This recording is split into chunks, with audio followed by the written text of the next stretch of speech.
Je m'appelle Adila, j'ai 28 ans et je suis née princesse en Arabie Saoudite, entourée d'un luxe que la plupart ne peuvent même pas imaginer. Le 4 décembre 2018, ma vie a changé pour toujours. J'ai reçu une balle lors d'une visite dans un refuge pour femmes et cliniquement, je suis restée morte pendant 7 minutes et 12 secondes. Ce que j'ai vécu au cours de ce bref intervalle n'a pas seulement transformé mon existence, il a redéfini mon destin éternel. C'est l'histoire de la façon dont Jésus-Christ m'a rencontré au seuil entre la vie et la mort. J'ai grandi dans un palais de 300 pièces, mais mon cœur ne réservait qu'un seul espace, celui dédié à Allah. Chaque jour à 4h30 du matin, je me réveillais pour les prières du Fajr, mes pieds nus touchant le marbre glacé alors que je me dirigeais vers mon sanctuaire privé. Le mihrab, sculpté dans les meilleurs matériaux que l'argent pouvait acheter, était toujours devant moi. Pourtant, alors que j'étais allongé sur le tapis de soie, quelque chose en moi me semblait vide. Ma routine était aussi précise que sur des roulettes, après les prières du matin, 2 heures de récitation du Coran, ma voix résonnant dans les immenses salles tandis que je mémorisais des versets sur la charité, la dévotion et la soumission. J'ai donné des millions à des œuvres caritatives, pensant que cela garantirait ma place au paradis. Chaque mois, je visitais personnellement des orphelinats, des hôpitaux et des refuges pour femmes, et les bénéficiaires me baisaient les mains en me traitant de bienheureuse. Mais sa gratitude coulait comme de l'eau sur une pierre où elle ne laissait aucune trace. Mon père, le roi, exigeait la perfection dans la foi et le devoir.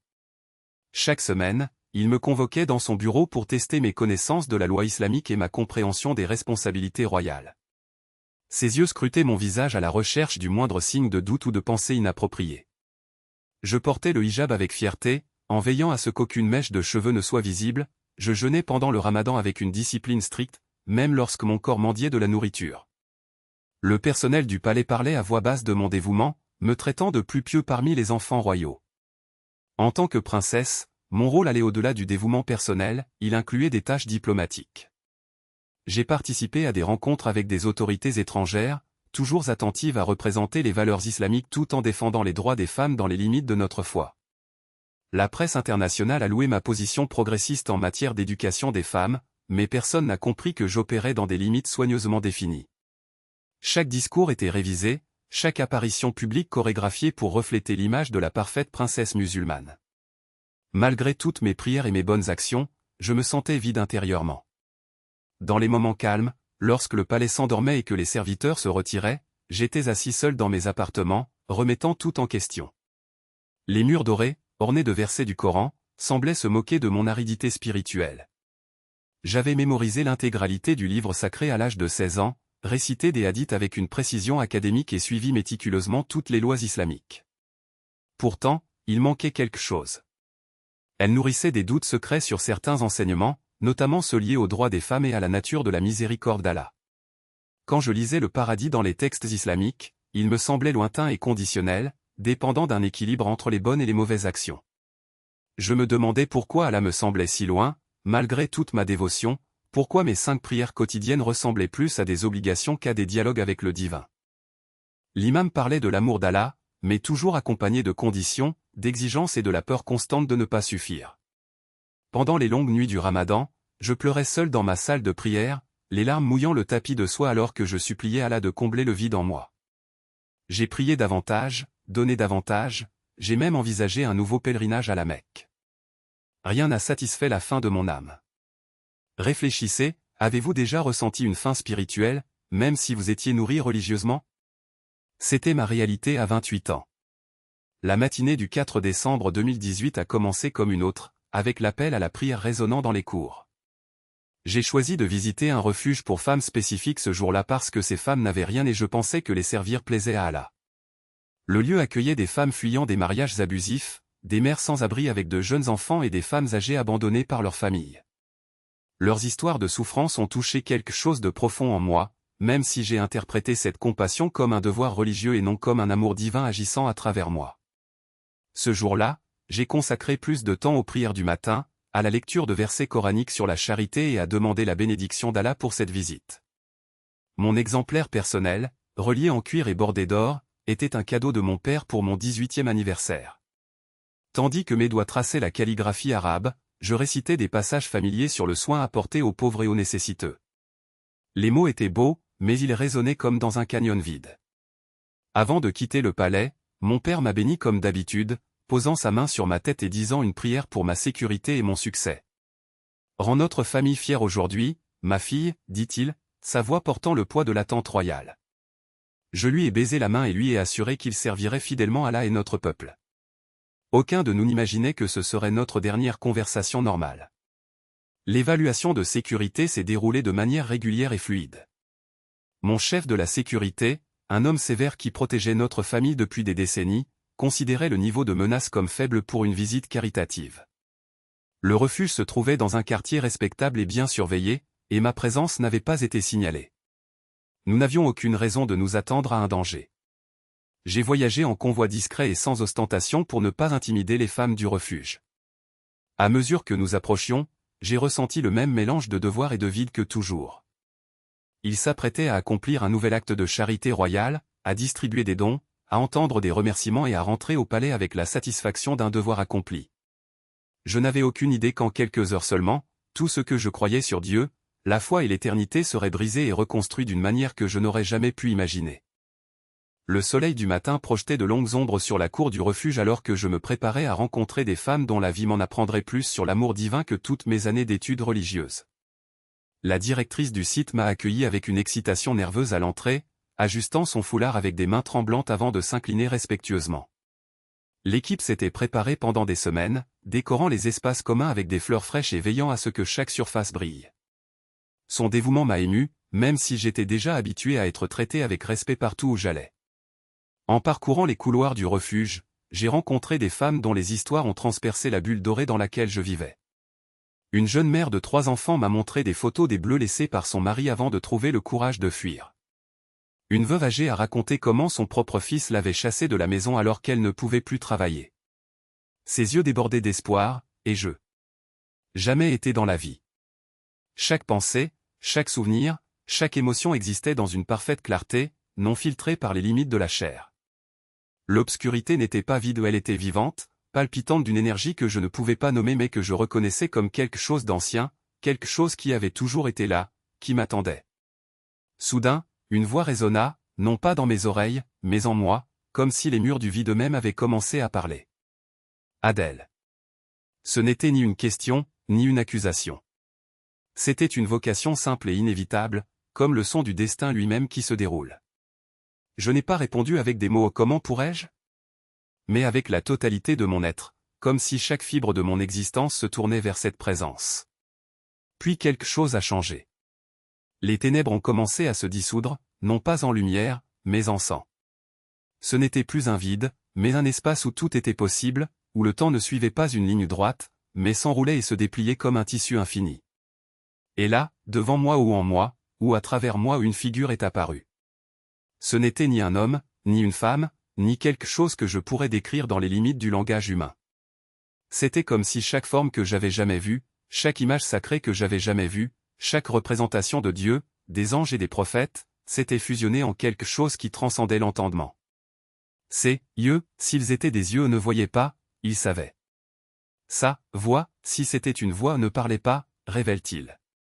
Vous avez cherché à comprendre ma miséricorde, à déclarer la présence, et chaque mot était comme une rivière de sens coulant en moi. Vous avez récité mes versets, distribué mes richesses, cru à la récompense du paradis. Mais vous ne m'avez jamais vraiment connu. Ces mots n'étaient pas une condamnation, mais une vérité si évidente qu'elle m'a coupé le souffle. Comment aurais-je pu vivre toute une vie entre prière et charité, entre palais et refuge, et ne jamais avoir vu? Vous n'avez jamais réellement ressenti le poids de ce que je prétendais croire? La présence n'a pas attendu ma réponse. Elle n'en avait pas besoin.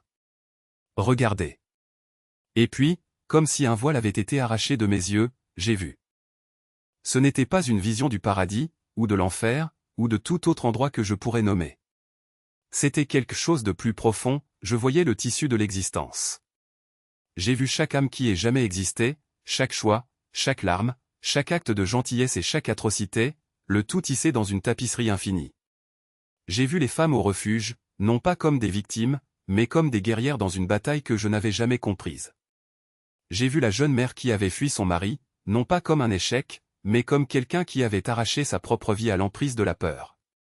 Je voyais la veuve âgée, non pas comme une personne abandonnée, mais comme un arbre qui, même sans fruits, donnait encore de l'ombre. Et je me suis vu. Ni la princesse, ni la fille du roi, ni la femme qui récitait parfaitement le Coran. J'ai vu Adla, l'âme, nue devant tout ce qu'elle avait été et tout ce qu'elle aurait pu être. J'ai vu mes bonnes actions, oui, mais j'ai aussi vu comment je les avais utilisées pour me cacher. J'ai vu à quel point la charité avait souvent été un bouclier contre la vulnérabilité. J'ai vu à quel point la foi n'était parfois qu'un rituel pour calmer la culpabilité d'avoir tant de choses alors que d'autres en avaient si peu. Et puis, je l'ai vu.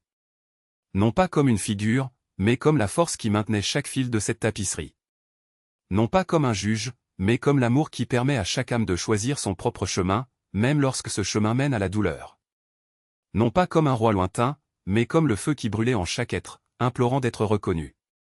Tu as encore le choix, dit la présence, et je savais sans l'ombre d'un doute que ce n'était pas un choix entre le paradis et l'enfer. C'était un choix entre rester aveugle ou voir. Entre vivre une demi-vie ou plonger dans l'inconnu. Avant que je puisse répondre, le monde autour de moi a recommencé à se dissoudre. La tapisserie s'effondrait en fil de lumière, la présence se retirait comme une marée descendante, et je restais là, suspendu entre ce qui était et ce qui pourrait être. Puis, comme un soupir, j'ai senti de l'air remplir mes poumons. Et j'ai ouvert les yeux. Résistance. Sa voix n'était pas celle d'une condamnation, mais celle d'une compréhension si profonde qu'elle semblait transpercer toutes les couches de mes doutes. Je sais, dit-il, et la simplicité de ces deux mots portait le poids de siècles d'incompréhension, de guerres menées au nom de vérités partielles, d'âmes partagées entre ce qu'on leur avait enseigné et ce qu'elles ressentaient au fond. Mais regarde-moi, Adila. Pas avec les yeux de la doctrine, mais avec le cœur qui bat encore, même sans corps. Et puis, quelque chose en moi s'est brisé, non pas comme un vase qui se brise, mais comme une graine qui s'ouvre à la lumière. Parce qu'à ce moment-là, j'ai réalisé que la peur ne venait pas de ce que je voyais, mais de ce que j'avais eu peur de voir. Toute ma vie, on m'avait appris à rejeter ce qui ne rentrait pas dans les limites de ma foi, comme si la vérité était un territoire muré et non un horizon sans fin. Mais là, devant cet être qui rayonnait d'une gloire que même les anges décrits dans le Coran ne pouvaient contenir, je savais, la vérité n'était pas une prison. C'était une invitation. Vous avez passé toute votre vie à chercher Dieu dans les paroles des hommes, a-t-il poursuivi, et sa voix était comme une rivière qui coulait à travers les fissures de ma fierté. Mais Dieu n'a pas sa place dans les livres, ni dans les temples, ni dans les dogmes. Il est plus grand que toutes tes certitudes, Adila. Et je suis là pour te le montrer. Ces mots n'étaient pas un défi, mais une révélation comme si, toute mon existence, j'avais regardé le ciel à travers une fenêtre sale et que maintenant quelqu'un était enfin en train de nettoyer la vitre. La résistance en moi se débattait toujours, comme un oiseau en cage qui ne sait pas que la porte est ouverte. Mais le Coran, les hadiths, les savants. Mon esprit s'accrochait aux fragments de mon éducation comme une bouée de sauvetage, mais les mots sonnaient creux, résonnant dans le vide que j'avais créé. Jésus ne les a pas réfutés. Il se contenta de sourire, et dans ce sourire il y avait une tristesse ancienne, comme s'il connaissait toutes les âmes qui s'étaient déjà perdues dans leurs propres convictions. Ce sont des cartes, Adila. Pas le territoire. Tu as passé des années à mémoriser les routes, mais tu n'as jamais osé les parcourir. Puis il tendit la main, non pas une main physique, mais une présence qui s'offrait comme un pont. Et je savais, avec une clarté qui transcendait la logique, que la refuser équivaudrait à refuser l'air lui-même. Ce n'était pas une trahison de ma foi. C'est le moment où la foi a finalement cessé d'être un ensemble de règles et est devenu quelque chose de vivant. Quelque chose qui respirait. Quand j'ai accepté, il n'y a eu aucun son, aucun mouvement, pas même un geste. Juste un oui qui résonnait en moi comme le premier souffle d'un nouveau-né. Et à cet instant, le vide autour de moi fut rempli de quelque chose qui n'était ni lumière ni ombre, mais présence ou une présence si vaste qu'elle faisait paraître l'univers petit. Ce n'était pas Allah tel que je l'avais imaginé, assis sur un trône lointain, jugeant durement. C'était quelque chose de plus intime, de plus proche que mon propre nom. C'était le Dieu que j'avais cherché dans chaque prière, dans chaque jeûne, dans chaque acte de dévotion, mais qui avait toujours été au-delà de mes paroles.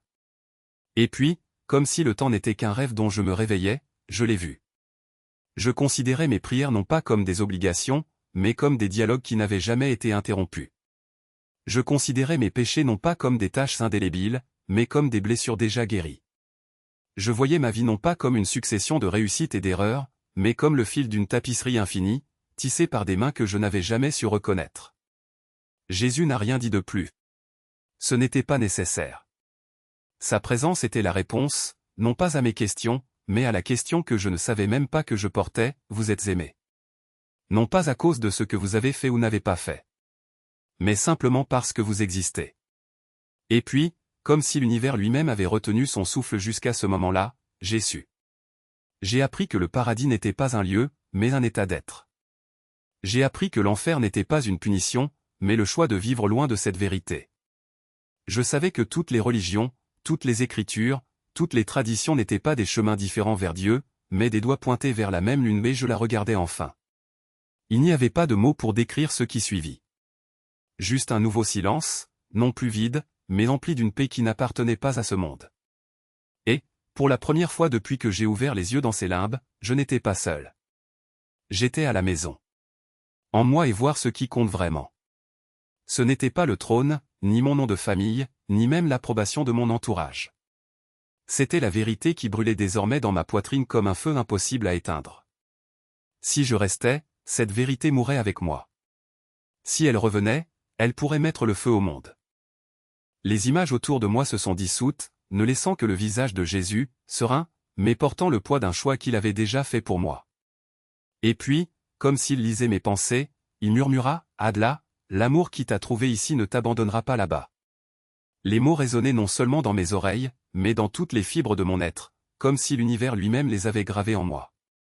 Je savais que si je choisissais de revenir, je ne serais plus la princesse obéissante, la fille exemplaire, la musulmane fervente. Je serais un étranger dans mon propre pays, une voix contre tout ce qu'on m'a toujours dit être sacré. Mais il y avait quelque chose de plus grand que la peur. J'étais certain que si je ne revenais pas, personne ne saurait jamais ce que j'avais vu. Personne ne comprendrait que l'amour de Dieu n'est pas une récompense pour de bonnes actions, mais un don fait à ceux qui ne le méritent pas. Personne n'entendrait que la croix n'était pas seulement un symbole, mais la preuve que le pardon n'a pas de prix. Et surtout, personne ne ressentirait ce que je ressentais maintenant, la paix de savoir que, même dans mes erreurs les plus profondes, j'étais aimé. J'ai pris une profonde inspiration, ressentant le poids de la décision comme si le temps lui-même s'était arrêté pour attendre ma réponse. Puis, d'une voix que j'ai à peine reconnue comme la mienne, j'ai dit, « Je reviendrai ». Ce n'était pas un cri de courage, mais un murmure d'abandon non pas à la mort, mais à la vie. À l'instant où les mots quittèrent mes lèvres, le monde autour de moi commença à s'effondrer, comme du sable emporté par le vent. Les couleurs se mélangeaient, les sons devenaient lointains, et pendant un instant, tout ce qui restait était le sentiment de tomber non pas dans le vide, mais de retour dans quelque chose que je ne pouvais pas encore nommer. Et puis, tout d'un coup, j'étais de retour. Et j'ai murmuré les mots familiers, mais mon cœur n'était plus là. Chaque Allahu Akbar qui s'échappait de mes lèvres sonnait comme un écho de quelque chose que j'avais surmonté, non par rébellion, mais par une vérité qui brûlait plus fort que n'importe quelle tradition. À l'extérieur, j'étais la princesse obéissante, la fille reconnaissante qui avait été épargnée par la miséricorde divine. À l'intérieur, je portais un secret qui menaçait de briser le monde autour de moi comme un tremblement de terre. Les médecins parlaient de miracles, de statistiques impossibles, d'un cœur qui s'était arrêté trop longtemps et qui se remettait pourtant à battre. Mon père a ordonné que tout l'hôpital soit vidé des caméras et des journalistes, craignant que la nouvelle de ma résurrection ne se propage et n'attire une mauvaise attention. Mais le véritable miracle ne résidait pas dans les moniteurs ou dans les rapports médicaux, mais dans le calme de mon âme, où la voix de Jésus résonnait encore, « Je ne te quitterai jamais et je ne t'abandonnerai jamais ». Cette promesse était mon bouclier, mon armure contre la peur qui tentait d'infiltrer chacune de mes pensées. Les premiers jours, je parvenais à peine à dormir. Chaque fois que je fermais les yeux, j'étais transporté vers cet endroit où le temps n'existait pas, où l'amour n'avait pas besoin de preuves, où j'avais été vu non pas comme une princesse, mais comme une fille bien-aimée. Et puis, en sursaut, je me réveillais dans la froide réalité de l'hôpital, où l'odeur de l'antiseptique se mêlait à l'encens des prières que ma famille brûlait autour de moi. Ils ont remercié Allah. J'ai remercié Jésus. Et cette différence, minime en apparence, était un abîme entre nous. Ma mère est entrée dans la pièce le 3e jour, les yeux rouges d'avoir pleuré mais brillant maintenant d'un espoir fragile. Elle s'est agenouillée près du lit, m'a pris la main et a murmuré, « Tu es revenu parmi nous. Allah a entendu nos prières. » J'avais envie de crier, je voulais la secouer et lui dire que ce n'était pas Allah qui m'avait tenu dans ses bras lorsque je tombais, mais plutôt lui qui avait lavé mes péchés avec son propre sang.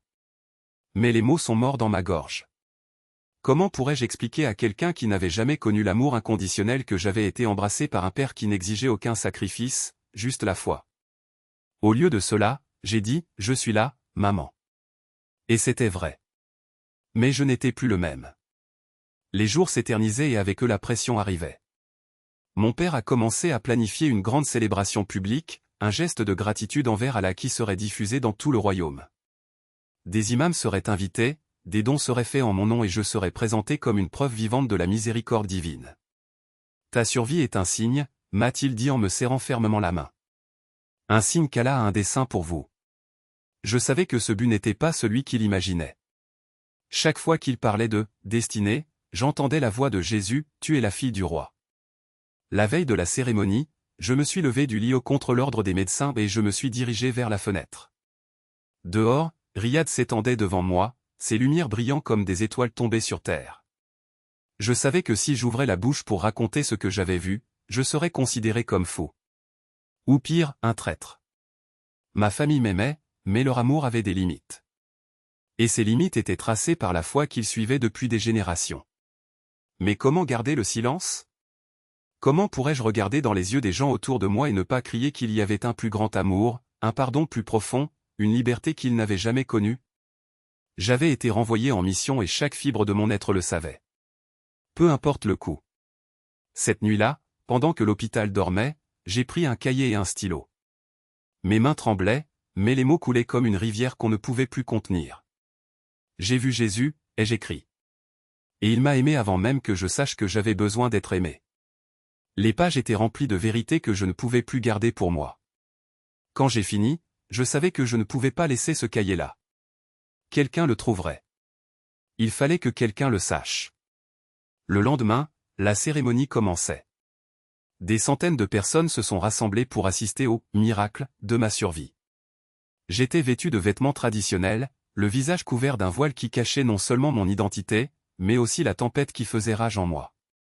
Pendant que les imams récitaient des versets du Coran, j'ai fermé les yeux et j'ai prié silencieusement, « Jésus, donne-moi du courage. » Et puis, quand ce fut mon tour de parler, je n'ai pas lu le discours que mon père avait préparé. Au lieu de cela, j'ai regardé la foule ou les visages attendant d'entendre des mots de gratitude envers Allah et j'ai dit, « Je ne suis pas ici parce qu'Allah m'a sauvé. Je suis ici parce que Jésus m'a aimé assez pour me ramener. Et il aime chacun de vous de la même manière. » Le silence qui suivit fut assourdissant. Pendant un instant, j'ai cru que le monde entier avait cessé de respirer. Puis les voix ont explosé au des cris de choc, de colère, d'incrédulité. Mon père m'a attrapé fermement le bras, ses yeux brûlants de fureur et de douleur. « Qu'est-ce que tu as fait » murmura-t-il, la voix tremblante. Je n'ai pas reculé. J'ai dit la vérité. Et à ce moment-là, j'ai su qu'il n'y avait pas de retour en arrière. La princesse qu'il connaissait était morte. À sa place, il y avait une femme qui avait vu le visage de l'amour et qui ne pouvait plus vivre comme s'il n'existait pas. Prouvant ma valeur devant un Dieu lointain, mais célébrant la liberté qu'il m'avait déjà donnée. Chaque brique posée, chaque livre distribué, chaque rire d'enfant résonnait comme un hymne de gratitude, et non comme une monnaie d'échange spirituelle. Les regards de mes conseillers devenaient chaque jour plus lourds. Ils ont remarqué les absences dans les prières collectives, les silences prolongés lors des sermons, la façon dont mes doigts se refermaient instinctivement autour du Coran, comme si l'objet lui-même était devenu étranger. « Votre Altesse semble différente » murmura Cheikh Hassan, avec une inquiétude qui cachait à peine sa méfiance. J'ai souri, hoché la tête, détourné le sujet. Mais à l'intérieur, mon cœur brûlait d'une question qui ne pouvait plus être ignorée, comment pourrais-je continuer à vivre dans le mensonge alors que la vérité m'avait trouvé? Les nuits sont devenues mon refuge. Pendant que le palais dormait, je m'agenouillais sur le sol froid de ma chambre, non pas vers la Mecque, mais avec les mains ouvertes, comme si je pouvais recevoir à nouveau cet amour qui m'avait traversé depuis le seuil de la mort.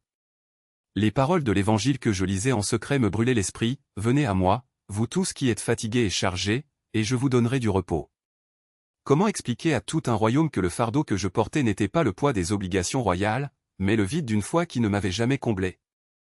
Que le soulagement que je recherchais ne résidait pas dans des rituels parfaits, mais chez un sauveur qui avait pris sur lui tout ce que je ne pouvais pas porter?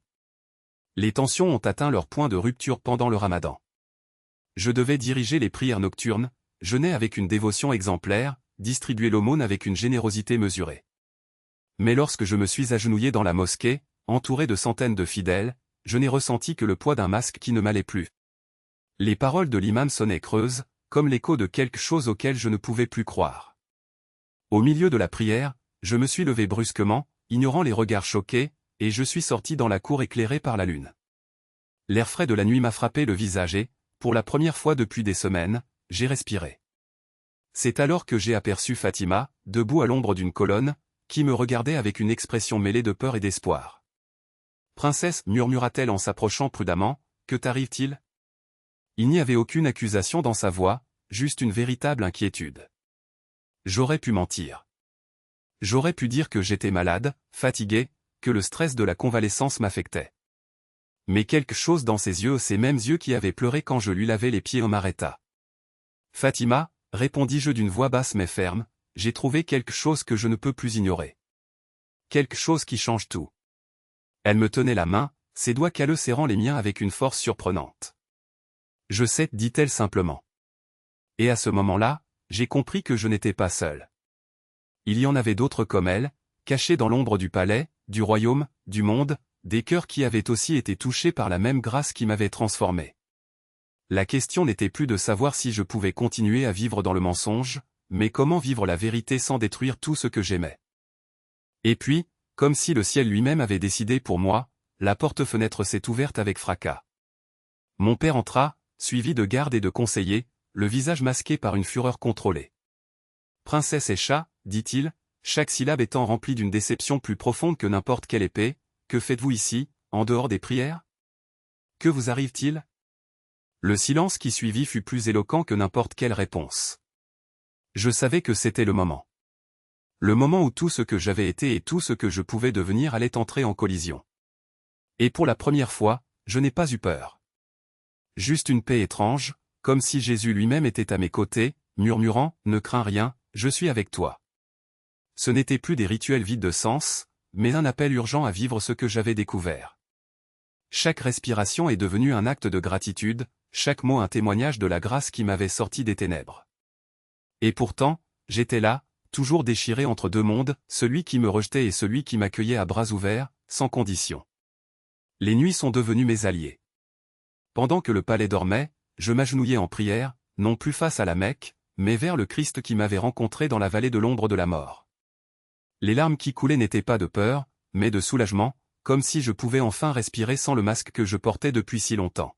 « Seigneur, que veux-tu que je fasse » murmura-t-il, et la réponse vint, non pas sous forme de tonnerre ou de tremblement de terre, mais dans le doux murmure d'une paix qui transcendait toute compréhension. Le jour où j'ai quitté le palais a été le jour le plus solitaire et, en même temps, le plus libre de ma vie. Il n'y avait ni entourage, ni garde du corps, ni le poids d'un nom qui ne me définissait plus. Juste une valise avec quelques vêtements, un exemplaire abîmé de la Bible et la certitude que partout où j'irais, il serait avec moi. Les rues de Riyad, autrefois familières, semblaient désormais un dédale de regards et de murmures suspects. N'est-ce pas la princesse? Que lui est-il arrivé? J'ai dû devenir fou. Mais je m'en fichais. Chaque pas en avant était un acte de foi, chaque regard de désapprobation un rappel que l'amour du Christ ne se mesure pas à l'approbation des hommes. C'est dans un modeste appartement à la périphérie de la ville, entre des murs qui sentaient la peinture fraîche et des prières murmurées, que j'ai trouvé ma nouvelle famille. C'étaient des hommes et des femmes qui, comme moi, avaient troqué la sécurité d'une foi imposée contre l'incertitude d'un amour qui ne se plie pas à la convenance. Certains étaient d'anciens musulmans, d'autres avaient grandi dans des foyers chrétiens persécutés, mais ils portaient tous la même marque, celle de quelqu'un qui avait été touché par le même Jésus qui m'avait sauvé. Là, autour de tasses de thé et de pages déchirées de l'écriture, j'ai appris le vrai sens de la communauté non pas basée sur des titres ou des lignées, mais sur une vulnérabilité partagée, sur le courage d'être qui vous êtes, même lorsque le monde entier exige que vous gardiez le silence. Les menaces n'ont pas cessé. Ils sont arrivés via des messages anonymes, dans des enveloppes déposées à la porte, même avec des loups qui promettaient de la violence. Mais il y avait quelque chose de plus fort que la peur, la conviction que si le Christ m'avait ressuscité une fois, il ne m'abandonnerait pas maintenant. N'ayez pas peur, la voix qui m'avait calmé au bord de la mort continuait de résonner, plus claire que jamais. Ainsi, au lieu de battre en retraite, j'ai avancé, vers les prisons où étaient détenus les chrétiens, vers les foyers de réfugiés où les familles fuyaient la persécution, vers les coins les plus sombres du monde où la lumière du Christ n'avait pas encore pénétré. Aujourd'hui, quand je regarde en arrière, je vois que chaque épreuve, chaque perte, chaque moment de doute n'était qu'un échelon sur l'échelle qui m'a conduit à lui. Je ne suis plus la princesse qui obéit par peur, mais la fille qui sert par amour. Je ne suis plus la femme qui cherchait l'approbation des hommes, mais celle qui a trouvé la seule approbation qui compte aux yeux du Père. Et si vous lisez ceci, si une partie de votre cœur s'est déjà demandé s'il y avait quelque chose de plus, si vous avez déjà ressenti le poids d'une foi insatisfaisante, sachez une chose, Jésus ne s'attend pas à ce que vous soyez parfait. Il attend que vous soyez sincère. Il ne veut pas de vos rituels. Il te veut entier. Avec vos doutes, vos blessures, vos questions sans réponse. Parce que c'est pour toi qu'il est mort. C'est pour toi qu'il est ressuscité. Et c'est vous qui l'appelle maintenant, non pas comme un juge distant, mais comme un amant qui n'abandonne pas, qui poursuit, qui se révèle dans les endroits les plus inattendus. Alors je vous demande, qu'est-ce que vous attendez? Un signe? Un miracle? Un moment de crise? Vous avez déjà tout, dans la croix, dans le tombeau vide, dans la voix qui murmure votre nom quand personne d'autre ne vous écoute. N'attendez pas qu'il soit trop tard. N'attendez pas que la mort vous montre ce que j'ai déjà vu. Ouvrez les yeux. Ouvrez votre cœur. Et laissez-le entrer. Parce qu'en fin de compte, ce n'est pas une question de religion. Il s'agit de relation.